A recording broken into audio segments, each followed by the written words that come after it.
feeling stuck, trapped by barriers holding you back from reaching your full potential? Well, let's bust through those barriers so that you can live your best life. Hi, I'm Matt Brooks, founder of Matt Brooks Coaching, and I'm passionate about helping people overcome barriers to achieve success. Join me for insights, strategies, and inspiring stories as we explore practical tips and powerful tools to unlock your true potential.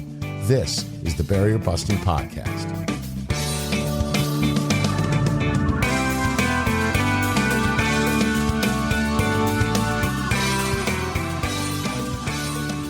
Well, welcome back, everybody. This is Matt Brooks, and happy to be here as always. Glad you're listening. Thank you for tuning in. I'm going to change gears a little bit, and we're going to do a couple weeks, just 2 weeks, on this concept of decluttering, right? Decluttering. It's kind of a thing we should all do from time to time. Just get the clutter out of the way, right? And so today I'm going to talk about decluttering your mind. And next week, we're going to talk about decluttering your stuff. I'm going to have a professional organizer on. Yes, there are people out there who you can hire to declutter your stuff. They study this like scientifically. And so she's going to be on next week to talk about what they do. But we're going to talk today about decluttering the mind, right? Now, getting rid of clutter helps us reduce stress and anxiety. And you know I'm all about that. I'm always talking about how bad stress is for us. So let's go at that from every angle possible. And clutter is bad. Clutter creates a lot of stress. Okay, so decluttering can help you reduce that stress and anxiety. It also helps you be more productive, right? It improves your focus and your concentration. It can boost your mood, and it has many other mental health benefits. So I think it's a very important topic to just talk about and think through. And you know what I'm talking about. I mean, your head is filled with swirling thoughts. It's like a pinball game going on in your head. Your brain is overloaded to the point where you just can't effectively function. Here's a scenario. You're receiving dozens of emails a day. You're attending back-to-back meetings and juggling multiple deadlines all in a day. You just put your mom in a nursing home, and your daughter is dealing with severe depression. There's a small mountain of repairs and improvements you need to make on your house, and your car is starting to show signs that it may need to be replaced soon. Moreover, your spouse is having a really hard time with all this, and it's put a serious strain on your marriage. And you just found out that your cholesterol level is through the roof, and you need to take serious steps to deal with that right now. Meanwhile, while all this is going on, you're bombarded all day long with information to process. And remember, the news cycle is relentless. Emails and texts keep coming, and notifications on our devices are constantly appearing to fill us with even more information. And making it worse, you just can't seem to get anything done. You can't seem to make any decisions about anything. It's as if you're paralyzed. This is called cognitive overload. Sometimes it's called information paralysis, but it's more than that. It's cognitive overload. Your brain is too full. There's so much going on in your brain that you just can't process it all. You can't effectively function. Your neural networks are clogged with clutter, and it's slowing you down and making you less efficient. And all of this combined is adding a massive amount of stress to your life.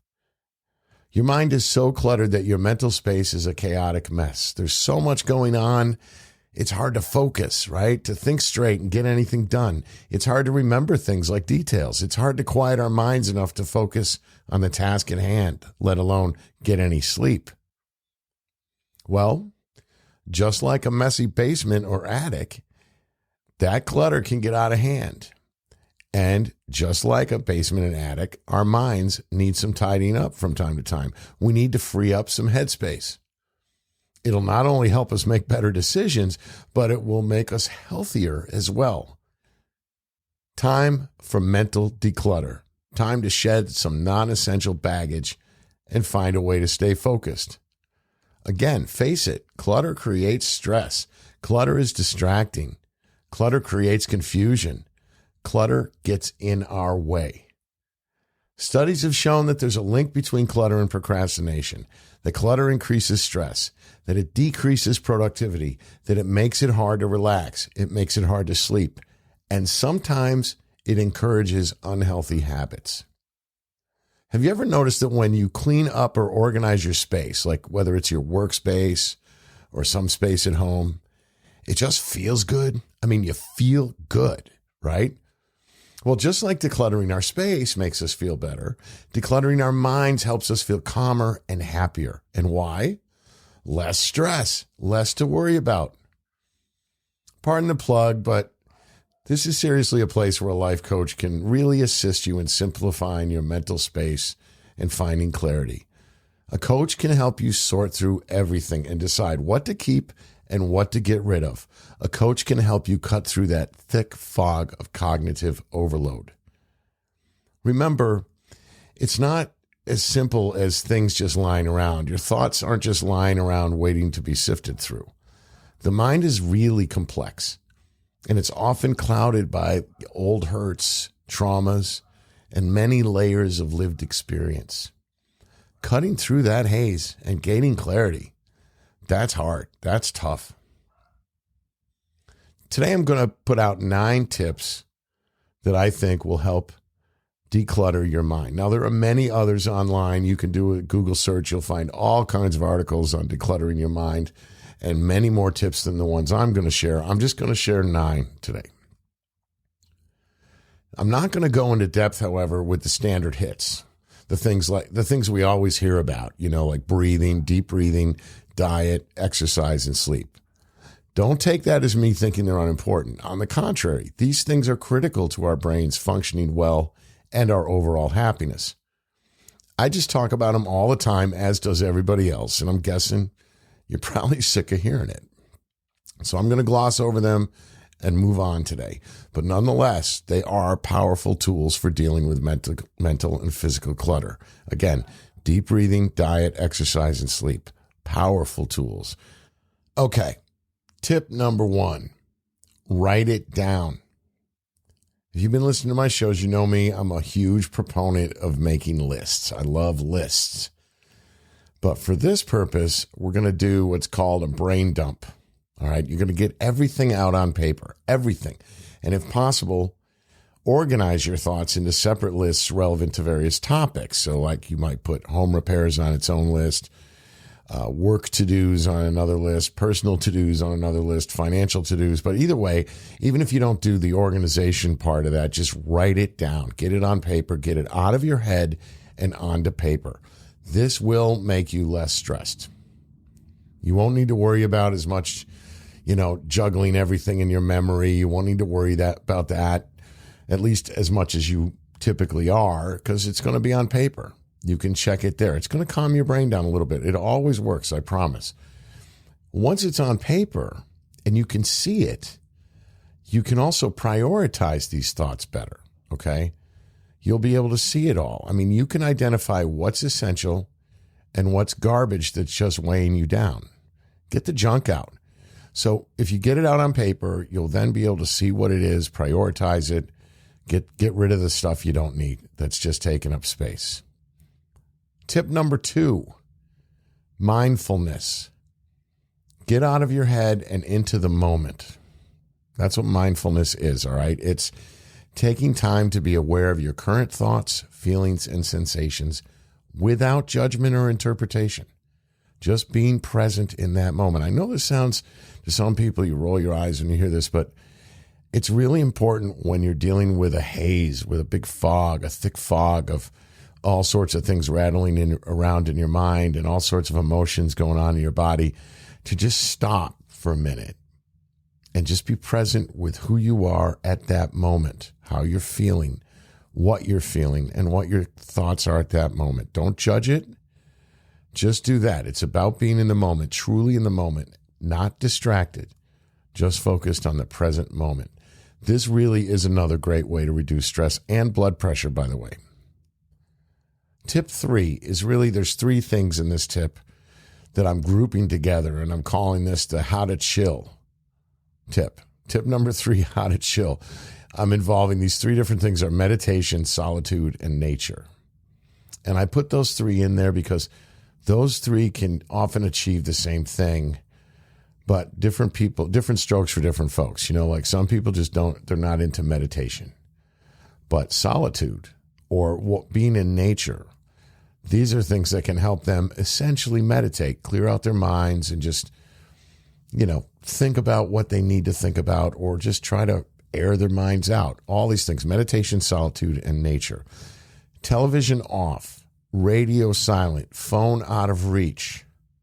That's critical for this portion. Free yourself for a bit of time from anything coming at you from an outside source, especially news and social media. Shut it down, step away for a bit. Decompress, relax, even if it's just for 10 minutes, okay? Now, I know for some people, these things are particularly hard to do. Being alone with your thoughts can be uncomfortable, even scary for some. I had a friend who was actually a doctor. He was a general physician, or a primary physician, is what he did. And this guy could never be alone. This guy had people living in his house. He was single, and he had a couple of college kids living in his house who were just, walking all over him. He didn't care. He could never be alone. Alone was something he simply couldn't do. I don't know what he was scared of, but clearly something. So he had to have people around. I think it's really important for us all to get away from everything for a bit, every now and then, no matter how uncomfortable it can be. Those painful memories can come in, and those painful feelings can emerge, and that's often why we're afraid to be alone. But don't be afraid of them. They're real. They're part of you. They are part of the makeup of you. Why you are the way today is that you overcame many of those things. Don't be scared of them, but try to find some peace in that silence, in that meditation, or that time in nature, or that solitude. It takes a bit of practice, but you can get there pretty easily if you're willing to try. Okay, so that's tip number 3. When we get back, the rest of my 9 tips.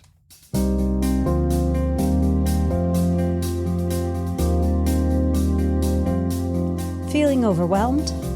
Struggling to find balance in your daily life? At Matt Brooks Coaching, we get it, and we can help.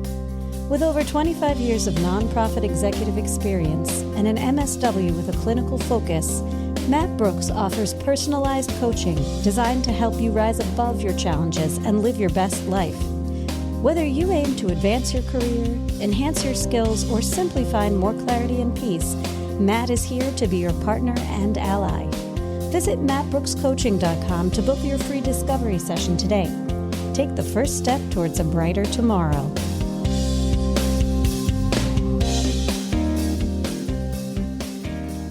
Okay, tip number 4.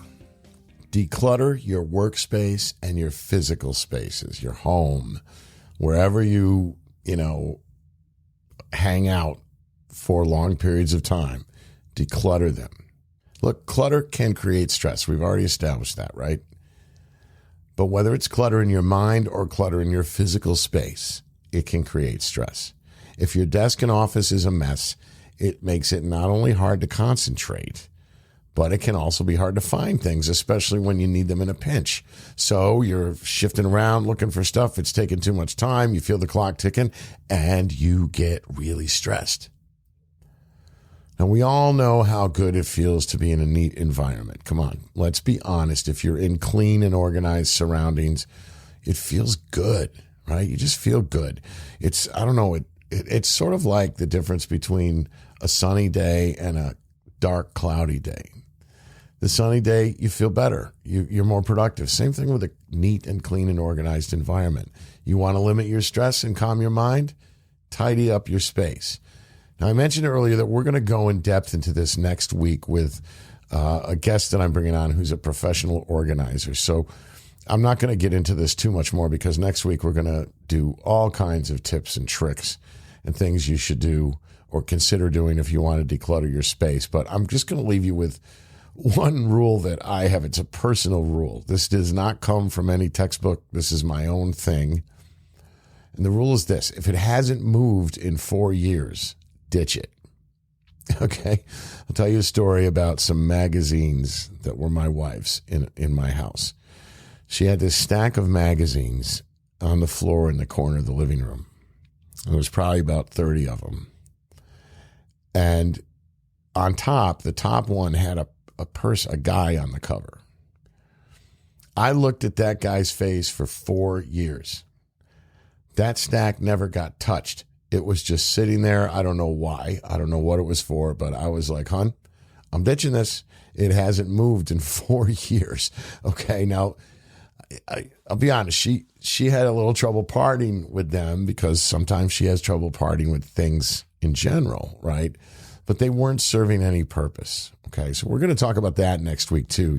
Advice for those people who have trouble parting with things, especially things that are sentimental, because sometimes you just really do need to part with things because they're just getting in the way.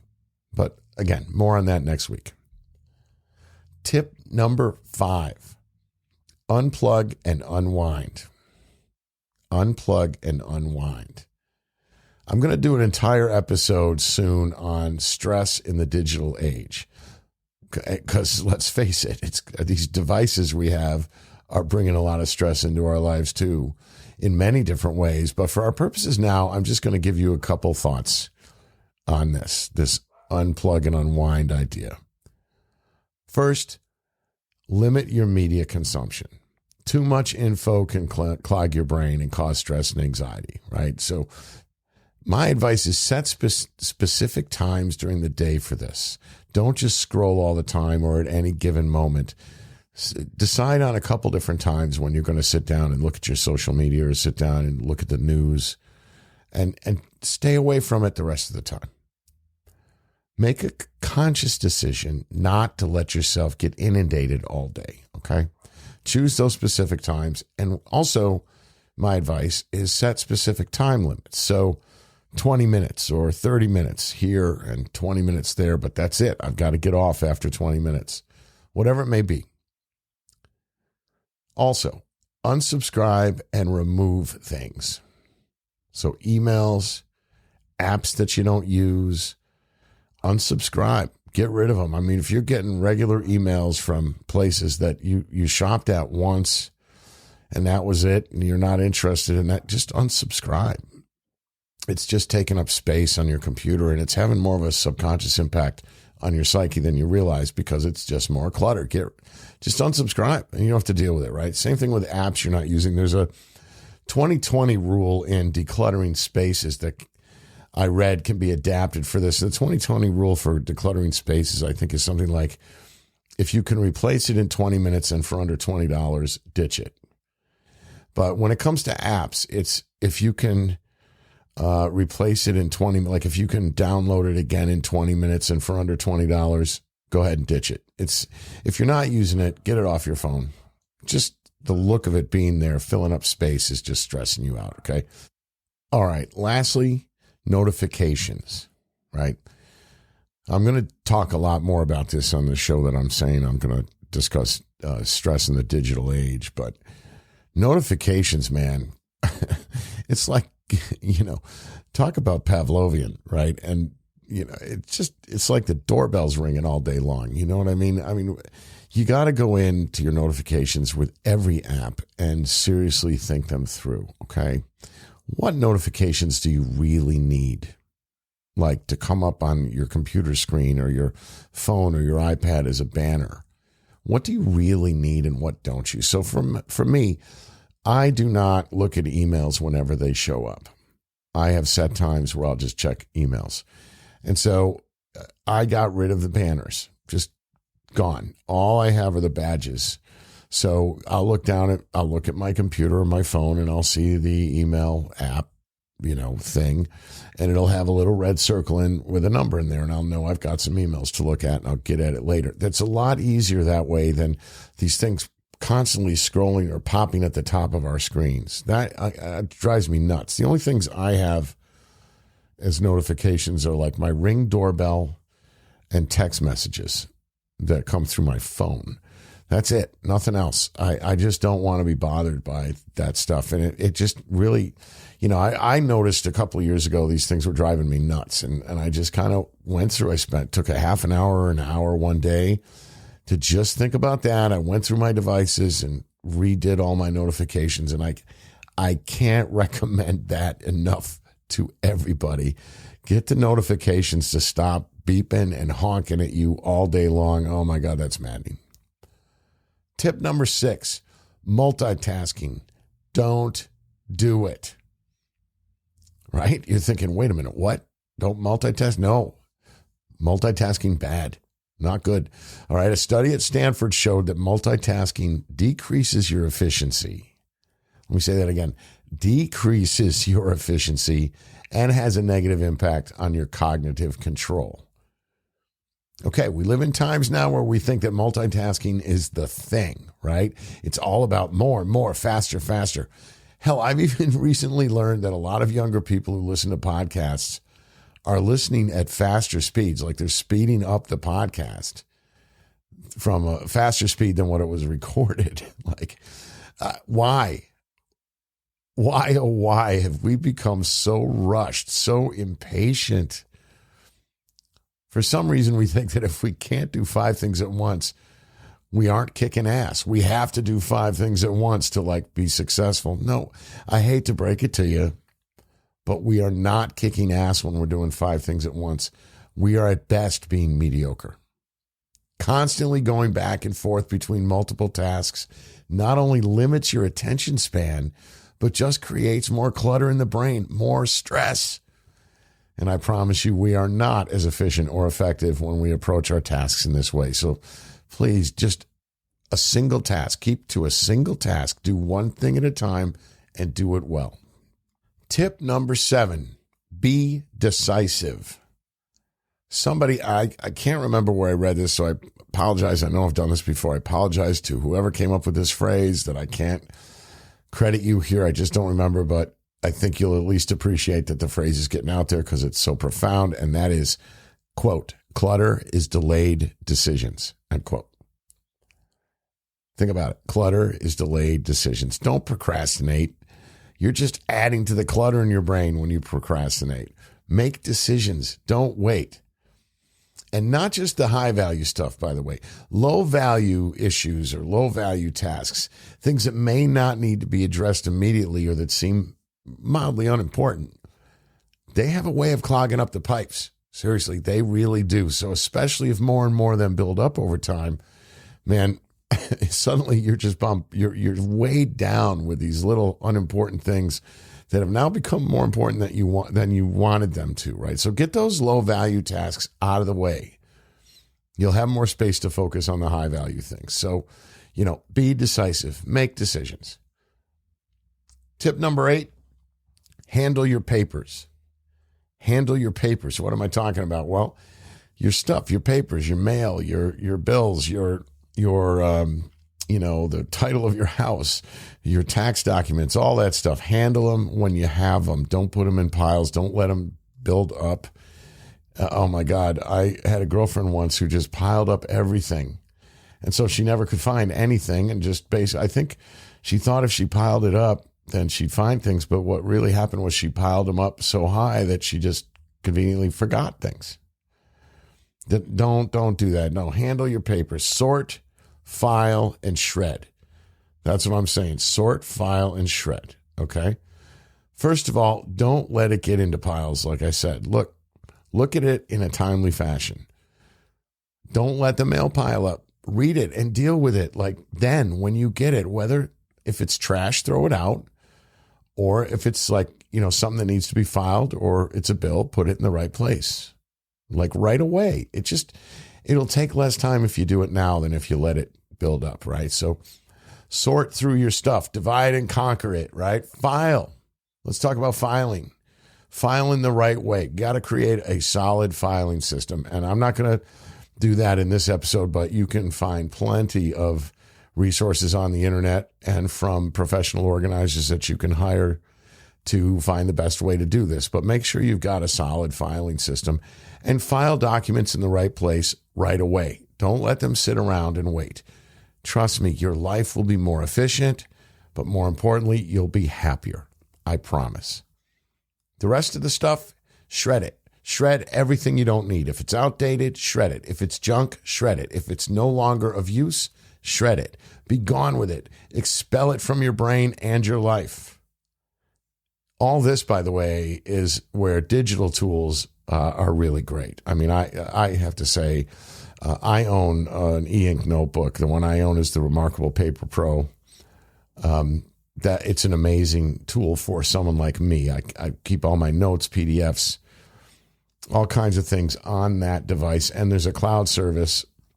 So it appears on every device that I have. So if I'm like out of the house, I need to reference something that I had taken notes on, I just pull it up on my phone, which is great. It's a huge time saver.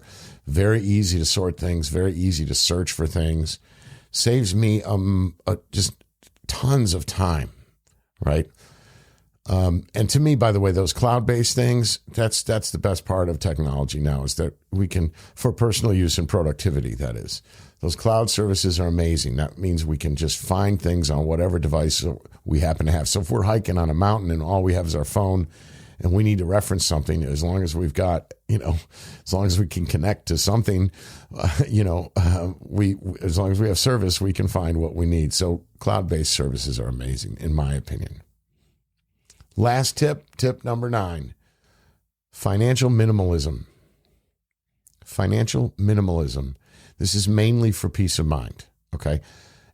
Cancel all your unused subscriptions. Take an hour, go through your phone, your devices, your television, if it's a smart TV, and just cancel all your unused subscriptions. You might be surprised at what you'll find. I'm sure many of you have done this. You go through the list and you're like, I've been paying for that.